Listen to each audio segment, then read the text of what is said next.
অবলা চৌমুহনী থেকে আইজিএম চৌমুহনী পর্যন্ত বেআইনি দখল খালি করার জন্য 7 দিনের সময়সীমা বেঁধে দিল নিগম। অবলা চৌমুহনী থেকে অফিস লেন হয়ে আইজিএম চৌমুহনী পর্যন্ত বিশেষ করে উমাকান্ত মিনি স্টেডিয়ামের পেছন দিকে যে দোকান ঘরগুলি আছে, প্রতিটি দোকানই সামনে বারান্দা লাগিয়ে জনগণের চলাচলের জায়গা দখল করে ব্যবসা করে চলেছে। আগামী 7 দিনের ভেতর না ভাঙলে নিগম ভেঙে দেবে জানালেন মেয়র।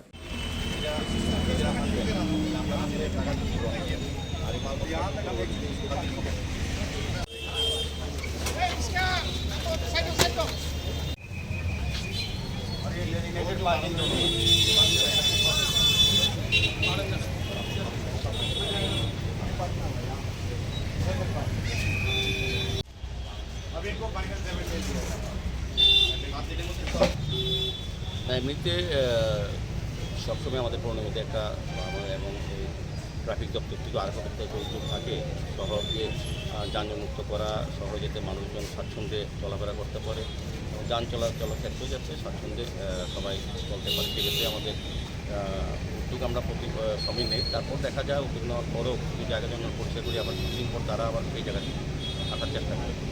আজকে আমরা বিভিন্ন শহরে বিভিন্ন জায়গা নিয়ে আমরা আলোচনা করার পরে একটা জায়গায় আমরা লক্ষ্য করেছি যে বরতলা, জয়নগর, অবলা চৌমুহনী থেকে আইজিএম চৌমুহনী পর্যন্ত এদিকে স্টেডিয়ামের যে দোকানগুলি আছে, তাদের যতটা জায়গা বরাদ্দ করা দেওয়া হয়েছিল তার বাইরে তারা আলাদাভাবে শেড করে, আলাদা চালা করে খুব মানুষের চলাচলে যে রাস্তাটা ফুটপাতা দখল করে তারা ব্যবসা করে।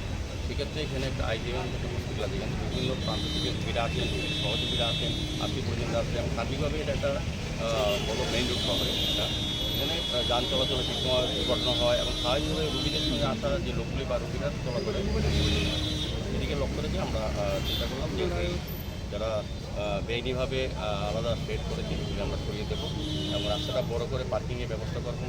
রুগীও আসে, রুগীর লোকজনরা আসে, গাড়ি রাখার একটা তার প্রায় রাস্তা চলে যায় এবং এখানে ব্যবসায়ীরা দেখলাম প্রত্যেকটি তারা এই রাস্তার পাড়েই সমস্ত মালামাল বিক্রি করে, চায়ের দোকান, হোটেল, রেস্টুরেন্ট সব রাস্তার মধ্যে রয়ে যাচ্ছে। সেক্ষেত্রে আমাদের যে পার্কিং জোন যেটা সেটার ব্যাঘাত হচ্ছে, নির্দিষ্ট জায়গা আমরা পাচ্ছি না, আমাদের ভেন্ডিং জোন যেটা এটাও হচ্ছে না। সঠিকভাবে আমরা এখানে যাদের লাইসেন্স আছে, যাদের ব্যান্ডাল আছে তাদেরকে বসার ব্যবস্থা করব, যাদের লাইসেন্স নেই তাদেরকে সরিয়ে দেওয়া হবে। আমরা 7 দিন সময় দিচ্ছি আজকের থেকে এবং যারা অস্থায়ীভাবে এই ট্রেড করেছেন, চাল দিয়েছেন, এই ব্যবসা করছেন তাদেরকেও বলা হয়েছে, রিকোয়েস্ট করা হচ্ছে আইনগত ব্যবস্থা স্থাপন করে দেওয়া। তাদেরকে